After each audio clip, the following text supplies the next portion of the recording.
estamos fazendo alguns vídeos sobre a produção vitivinícola brasileira. A gente já falou aí em primeira, segunda fase, agora a gente vai para a terceira fase. Terminamos falando que na década de 90 a gente teve uma boa transformação aqui com a chegada de muitos rótulos internacionais, a concorrência pegando mais forte, mais competitiva, e a gente então começa a reestruturar a nossa vitivinicultura a partir, principalmente, especialmente da Serra Gaúcha, onde estava ali o maior núcleo. Temos alguns projetos bem pioneiros, que investiram em muita tecnologia, buscaram conhecimentos enológicos para fazer também, conseguir fazer uma produção de vinhos finos competitiva aqui no Brasil. Isso aconteceu. Então, o que vai acontecer nessa fase da terceira é justamente a gente começa a colher os frutos desse investimento, né, na plantação de vinhedo, já dentro de um método que é chamado normalmente mais de método espaldeira. A gente tinha muitos vinhedos que eram conduzidos como parreirais, como latada, e isso às vezes concentrava a umidade, né, desfavorecia o amadurecimento e a condição sanitária das uvas viníferas. Isso foi modificado e a gente começou então a colher essas uvas, né, porque tem todo um período de crescimento da vinha para ela começar a ficar produtiva. E aí a gente começou então a fazer as nossas experiências. Na primeira fase, assim como no mundo inteiro, no Novo Mundo, a gente tem sempre a adaptação, a tentativa de adaptação das cepas francesas, né? As mais conhecidas no mercado internacional. Isso não foi diferente no Brasil. A gente teve aí a chegada de 6 cepas principais, né, que sempre vão para o mundo todo, que Sauvignon Blanc, Chardonnay para vinhos brancos, Pinot Noir, Merlot, Cabernet Sauvignon, Pinot Noir, Merlot, Cabernet Sauvignon, Syrah. Essas uvas vão ser plantadas também aqui. Só que aí é lógico que com as condições climáticas nossas, né, como eu já havia falado, com um perfil mais da região ali da Serra Gaúcha, mais de subtropical, em outras áreas tropical de altitude, a gente tem até um clima um pouco mais temperado, né? Uma temperatura às vezes no inverno que vão ser mais baixas e algumas estações mais marcadas, mas uma concentração de chuvas na época do verão, o que complica um pouco, principalmente para a adaptação de uvas tintas, né? Que precisa de uma estação mais longa, quente e seca no verão para chegar no amadurecimento ideal. E isso vai demandar uma tentativa de encontrar onde vai ser, né, onde vão ficar melhor adaptadas essas uvas e qual tipo de uva fina, né, qual tipo de uva vinífera tinta que a gente vai plantar aqui, já que o ideal seriam uvas com uma maturação mais precoce. Isso significa o quê? Que elas vão iniciar o seu ciclo de maturação antes de chegar muitas chuvas aqui e vão ter um período menos longo também de amadurecimento. Isso hoje, querendo ou não, é um objetivo, é uma regra que se busca seguir, né? Lógico que hoje a gente já avançou bastante, já tem às vezes métodos mais adaptados para a adaptação dessas uvas. Na primeira fase a gente vai ter uma adaptação muito boa das uvas brancas e tintas de maturação mais precoce. Significa, por exemplo, que as uvas como Chardonnay e Pinot Noir, ambas, né, que têm essa maturação mais rápida, foram muito bem adaptadas à região, à Serra Gaúcha. E o que significa Chardonnay e Pinot Noir? Significa espumante. A associação das duas uvas é utilizada no mundo inteiro para a produção de espumantes, já que a base, a referência maior de produção de espumantes, que é champanhe, as uvas utilizadas são Chardonnay, Pinot Noir e Pinot Meunier. Então, Pinot Meunier é mais rara aí no mundo todo, mas Chardonnay e Pinot Noir são plantadas e no Brasil elas se adaptaram muito bem e é uma dos motivos pelos quais a gente tem um bom espumante, né?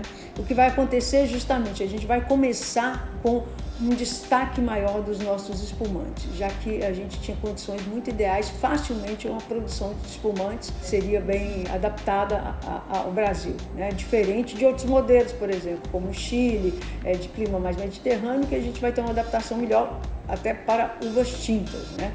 E no nosso caso, o perfil mais branco, espumante, né, é já desde o início algo que se faz com mais facilidade. Então, o que vai acontecer? A primeira leva já dos espumantes já vai conquistar o público consumidor, né?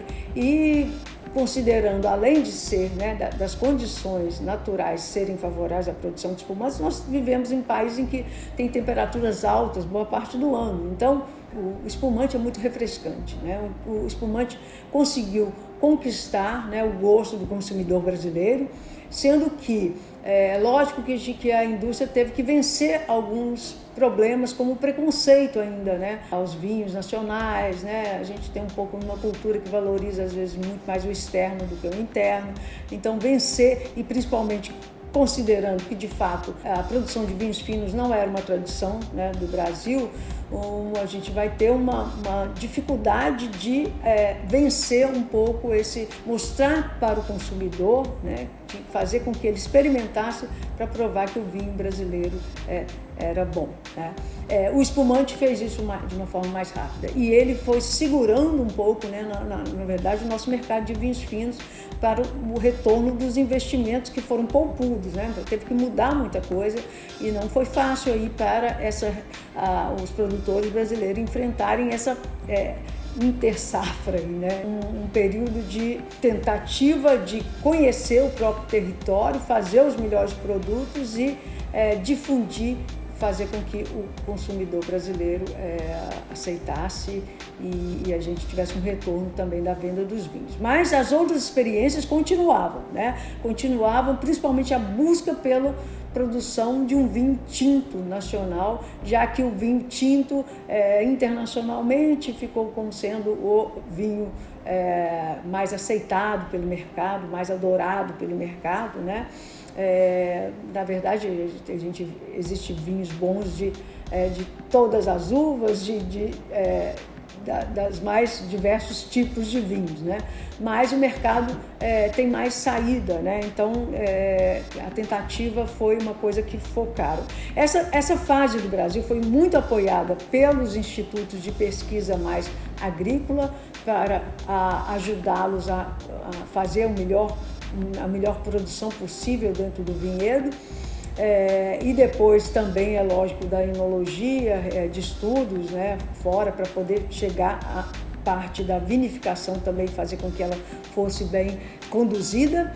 E também outras coisas, como a gente precisou de instituições que começaram a fazer o trabalho das indicações geográficas no Brasil. Isso foi fundamental, porque indicação geográfica, para quem não sabe, é o termo um pouco mais usado até academicamente também para as denominações de origem, para a implementação das denominações de origem de vinhos, né, que tem um modelo francês como referência, e tinham pesquisadores também dessa área que vieram, teve uma troca com o Brasil, mas também a questão da denominação de origem, ela está sendo feita, avançada no novo mundo do vinho todo, né, e até naquelas regiões europeias que ficaram mais paradas. Isso é muito importante para valorizar a produção local, né? E porque reúne a cadeia produtiva para poder fazer um acordo, né? Qual que é o nosso melhor vinho? Qual que é o vinho que, de fato, que a experiência mostra pelos produtores, que a gente vai conseguir ter mais êxito no Brasil, considerando já as pesquisas atuais, para que a gente faça uma escolha daqueles vinhos, né, fazer o nosso regulamento e para quem que vai assinar, né, o que vai assinar a nossa denominação de origem.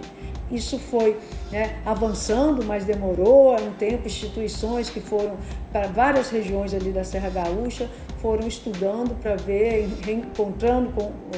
reunindo os produtores nacionais para chegar num acordo, e a partir daí foram criados regulamentos de uso e essas denominações de origem começaram a ser aprovadas pelo INPI, que é o Instituto, é o órgão nacional que regulamenta aí as denominações de origem, como marcas, como outros tipos de certificações.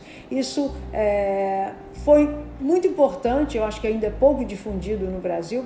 Hoje nós temos indicações de procedência e denominações de origem, que são categorias diferentes, mas isso é ainda pouco difundido para que o consumidor entenda, né, o que isso pode de fato ser uma boa assinatura de qualidade. Isso já está em estado avançado de certificação no Brasil, mas eu acho que ainda é pouco difundido aí, e é algo interessante que você, quando vai comprar os vinhos, começa a entender um pouquinho mais. Essa é a terceira fase em que a gente tem todo esse estudo, todo esse aprimoramento, com instituições ajudando para reconhecer o nosso vinho. Aí depois a gente fala um pouco mais da atualidade também da vitivinicultura brasileira, né? Depois que o vinho espumante já foi reconhecido e que a gente já começa também a avançar muito na produção de vinhos finos, ter uma oferta mais diversificada de vinhos finos, bem como de regiões novas também de produção.